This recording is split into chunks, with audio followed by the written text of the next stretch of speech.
Grow, Sell, and Retire is the podcast for the lazy overachiever. B.D. Dalton, author of True Gravity and Grow, Sell, and Retire, is here to give you his 25 years of secrets, tips, and systems to take your business to the next level. This is your chance to find out what is working in sales, marketing, and running your business. If you stop learning, you stop burning. Now, here's your host, BD, with today's GSR podcast.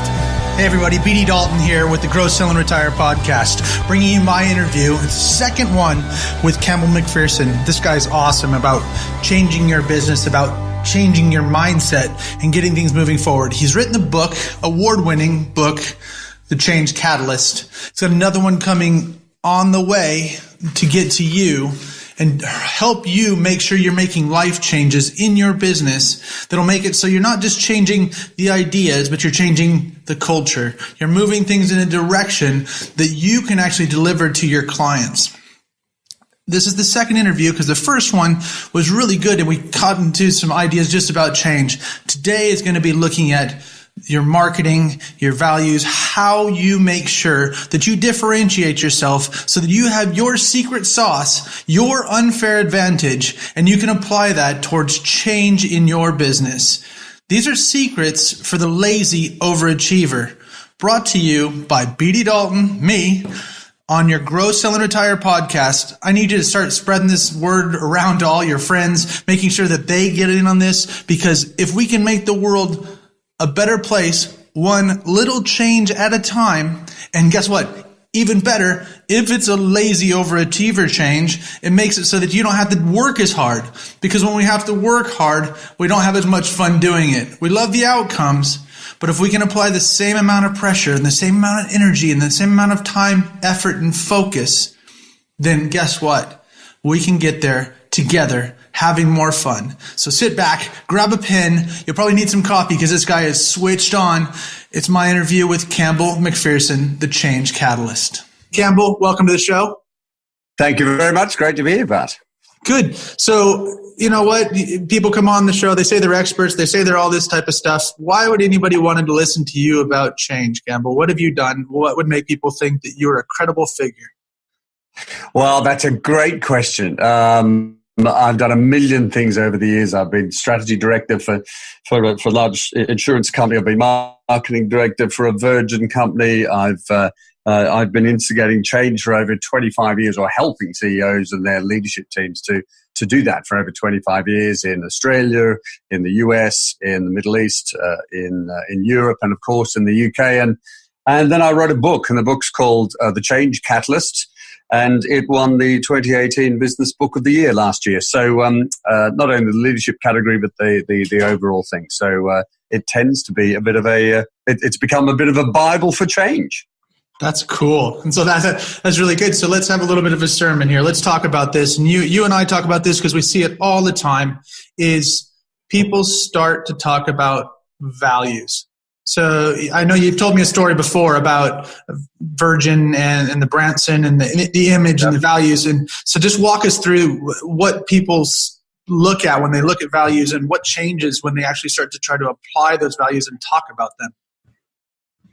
No problem. Well, one of the chapters in my book is called Value Schmelues, and it was really a way of me to try and understand how values are used and how they should be used. You know, conventional wisdom is that every single company needs a set of corporate values that will not only look rather fetching, adoring the annual report and hanging from the walls, but they lay the foundation for every client interaction, employee behavior. And fundamentally, conventional wisdom isn't always right.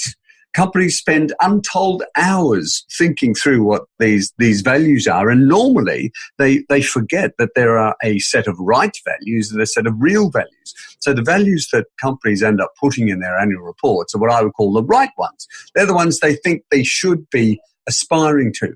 But a bit like, you know, customer centricity or innovation or some of these wonderful things that you can't argue with. But the real values are the values that actually a customer and an employee experience on the ground.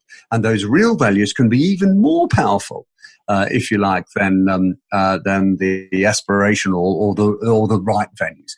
I worked for a company in the Middle East where they had all the right values. Innovation and customer centricity were two of them. Collaboration was another one.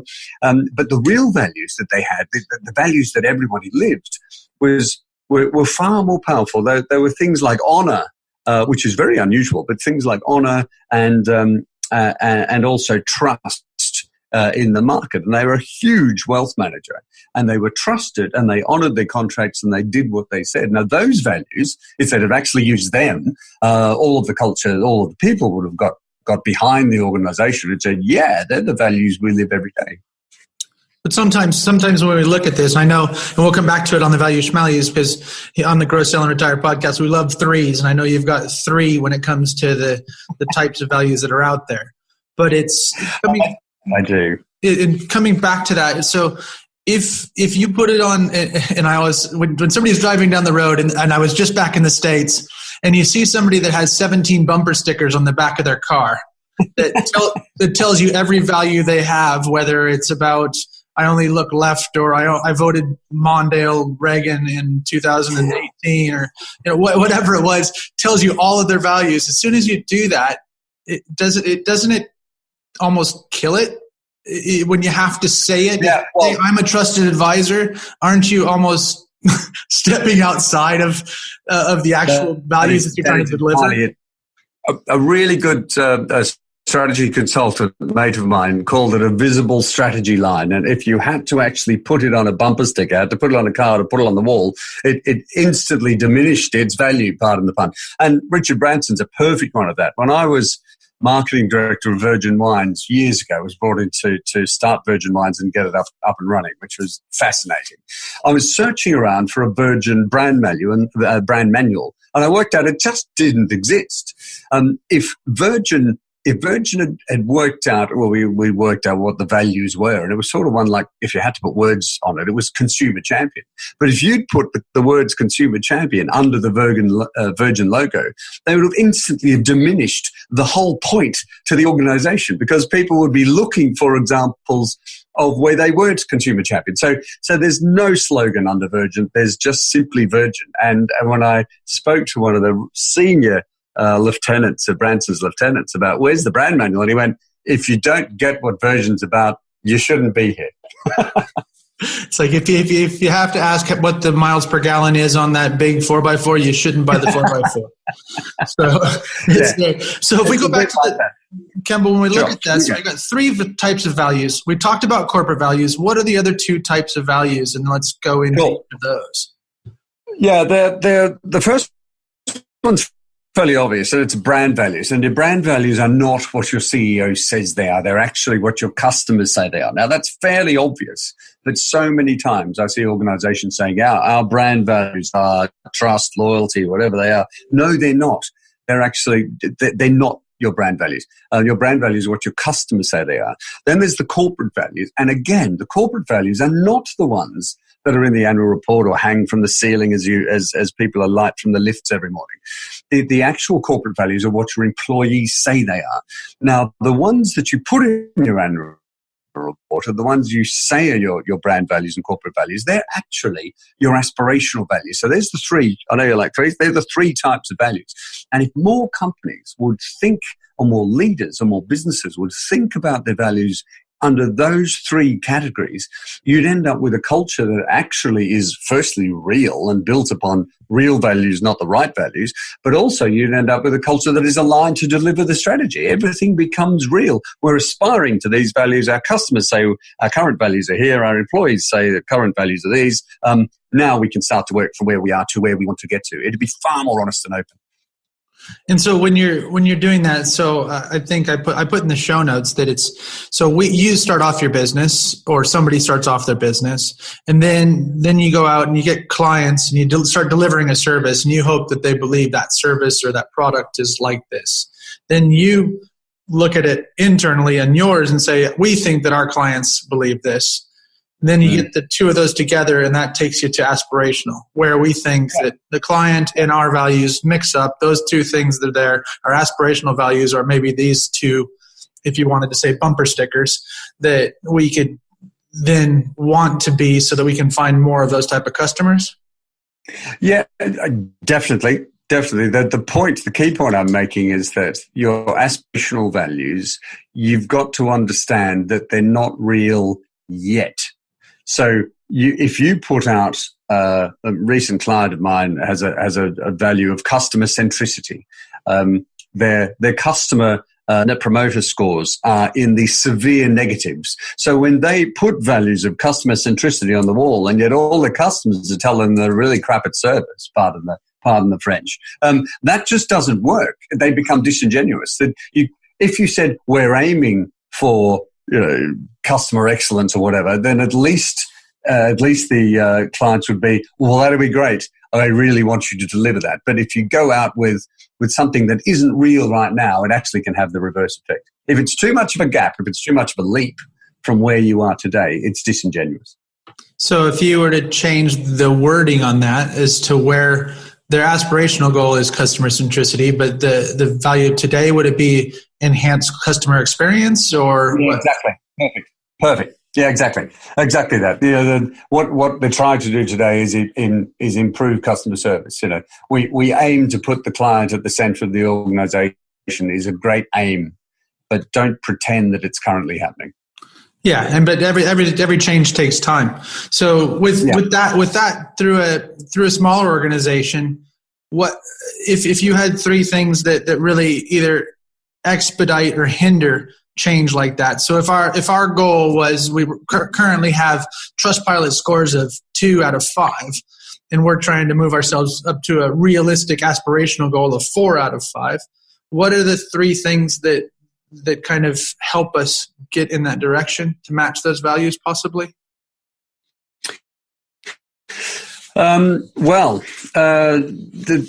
three things would be, firstly, clarity of what you're trying to achieve and why. It's one of the key reasons why change fails, and it's also the key essential ingredient to sustainable change. So firstly is clarity, not just of what you're trying to achieve, but also, as I said, why are we trying to achieve this? Because people need to be engaged emotionally if they are to actually deliver any change. So just saying we are going to double revenue or we are going to expand our business in this direction without actually saying why and what's in it for all of us, what's the emotional reason we're doing this, is not enough. So that's the first one. Then the second one is to really understand the implications of the change. So it's great to have a vision, but you need to understand the consequences or the implications of that vision in order to be able to put a plan to actually get there. And the third thing that I recommend to all leaders of companies, big and small, is to understand that you can't do it alone. It's your people that will deliver the change that your business requires. It's your people, whether it be 3 people, 2 people, or 10,000 people who you need to engage with to actually deliver your strategy. So they would be the key 3 things that I would recommend looking at. That's cool. So if we look at that and then we step back. So you step off the lift and we know that over the door now, or our aspirational value, our current inline aspirational value is enhanced client experience. Do we self-sabotage? As an organization, not just us as an individual, but as an organization, do we self-sabotage because we don't think we can make it?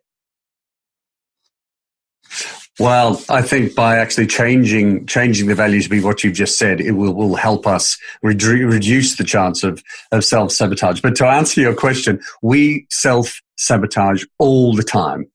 In fact, the leading reason why change fails is we just don't like change. And I know you said you made this distinction between people and organizations, but no, organizations are people. So we don't like change, so we sabotage ourselves all the time. And all change is personal, all change is emotional, and the power of the mind is incredible. And it also can be incredibly negative because each one of us tells ourselves stories that are either negative or untrue or both. And we define ourselves by the stories we tell our minds. Our thoughts become beliefs, our beliefs become feelings, our feelings end up guiding our behaviors, and our behaviors inevitably become actions. You just run through a little thought experiment.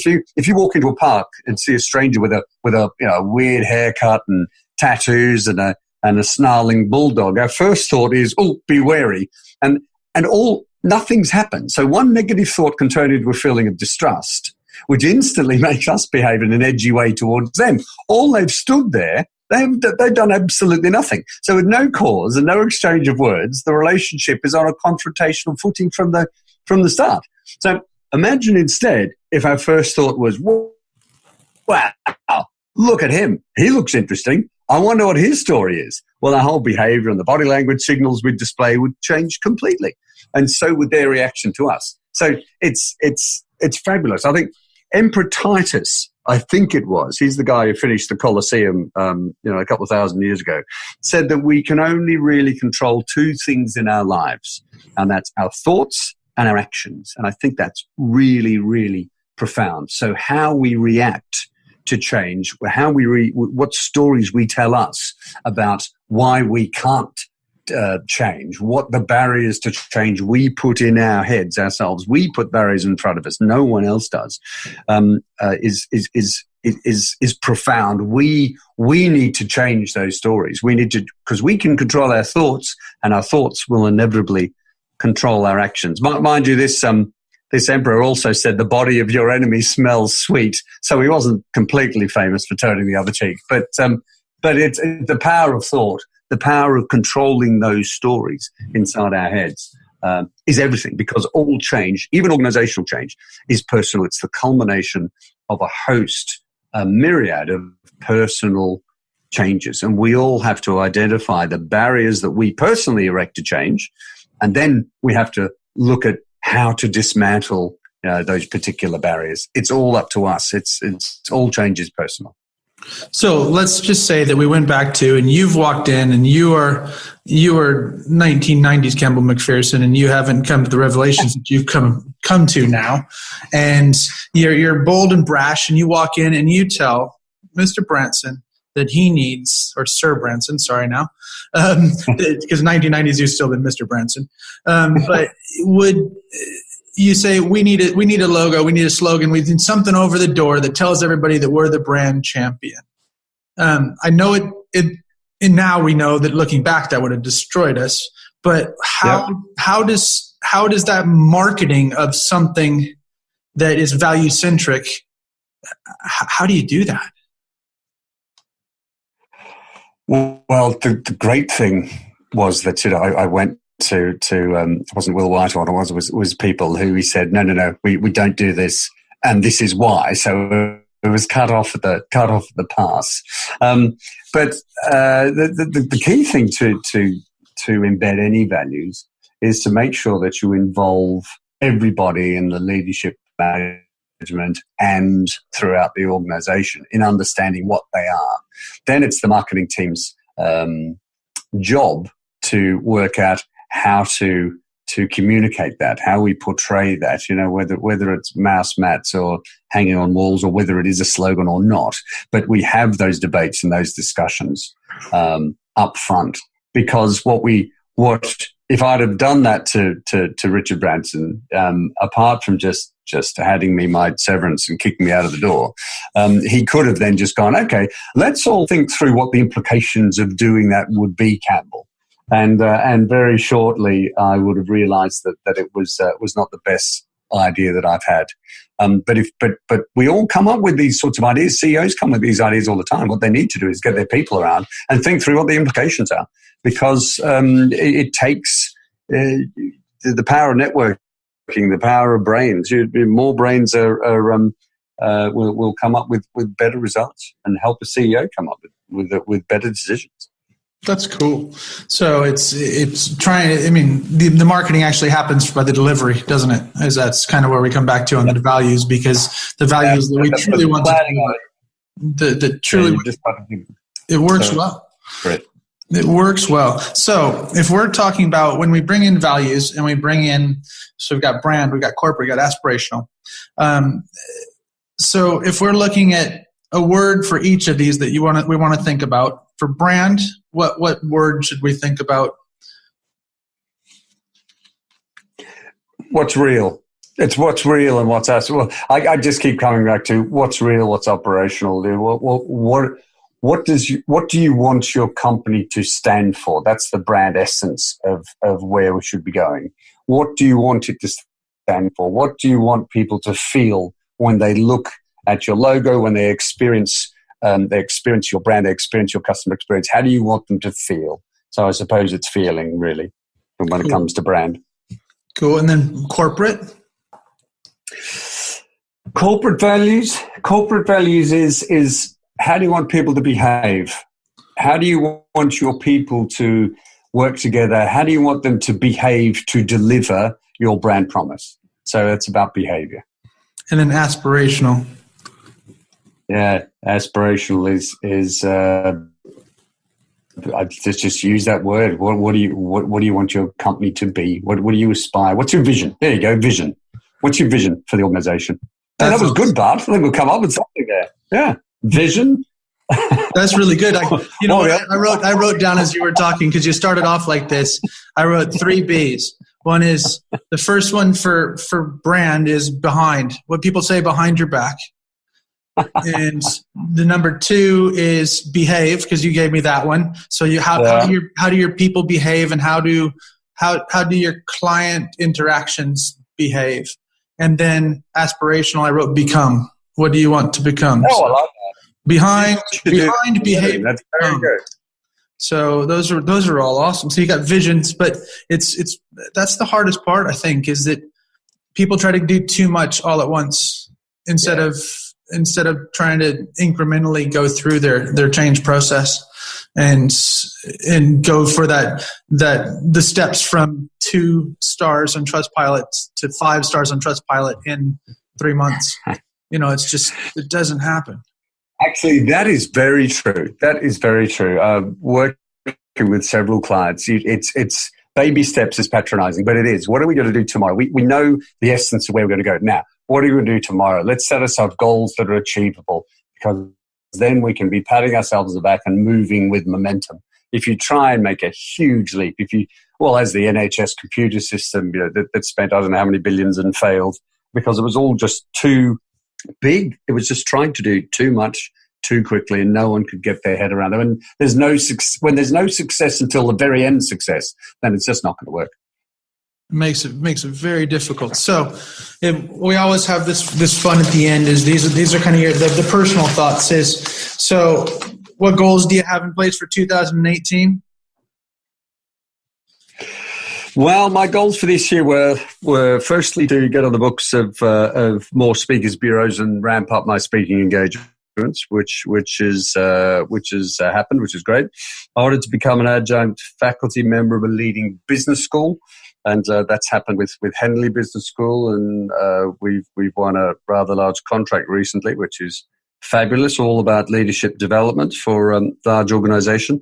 I wanted to build up my consultancy based around my leading change workshops, and all that started to happen. And the one thing that hasn't got momentum yet is, well, it's got momentum, but it hasn't completed, is I want to finish my second book and have that accepted by a publisher. So the book's about 90% done. It's all about personal change. It's called The Power of Change. And it's all about personal change and how we need to dismantle the change barriers and how we can actually do that, because all change is personal. So yeah, it's on track this year. I'm feeling good.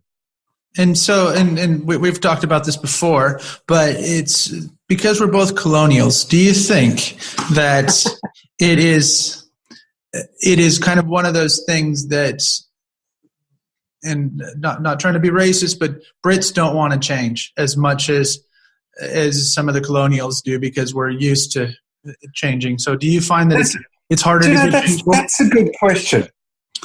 That's a good question. I'll put it a different way. I don't think it'd be racist to really talk about America and England and Australia. I think it's all part of it. It's more cousins, really. You can be cousinist.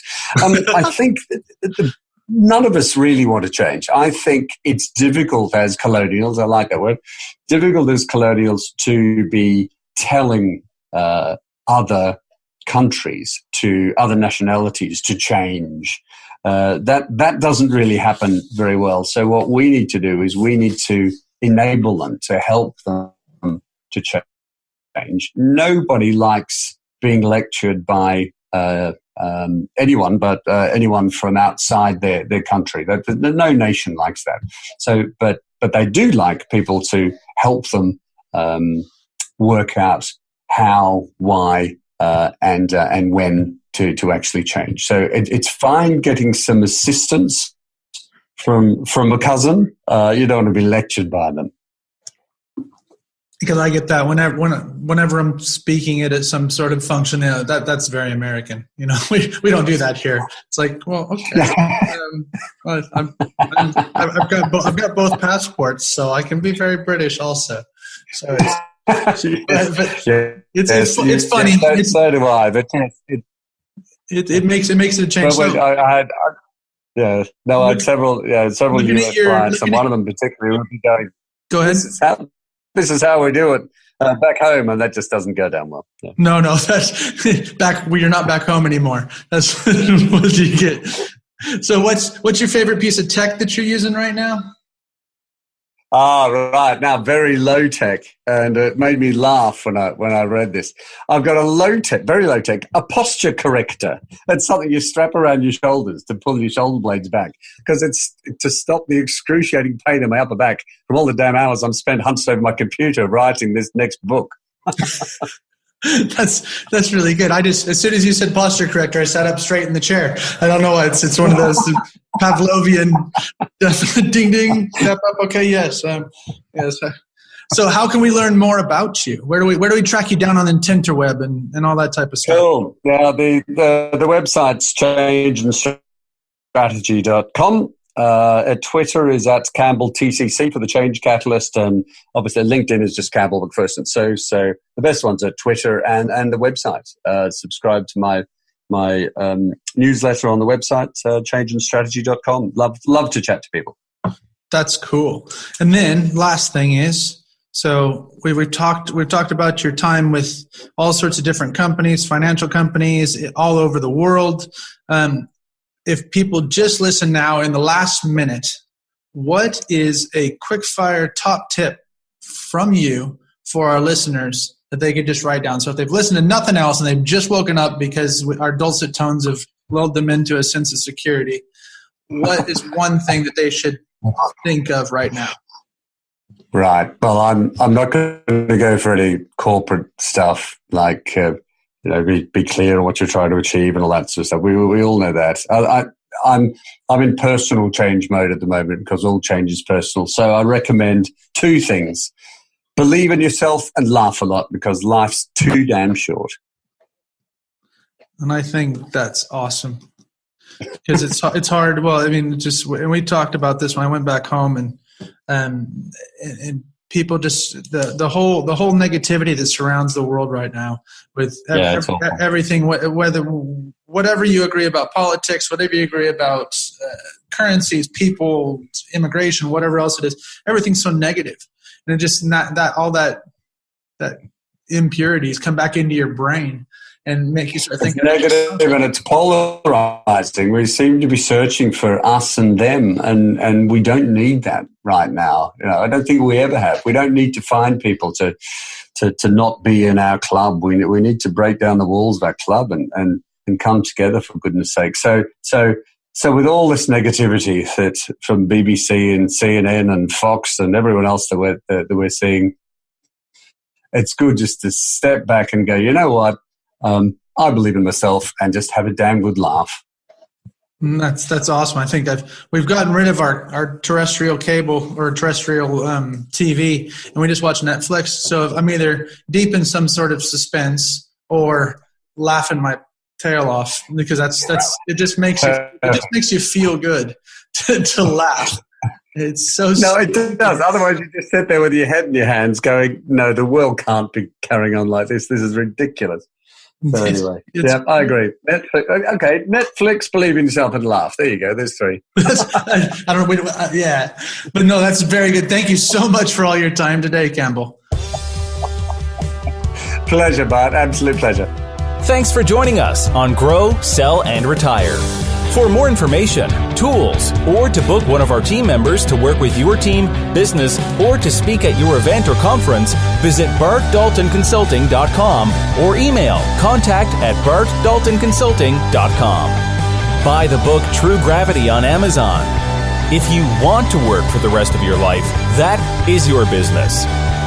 If you don't, that is ours.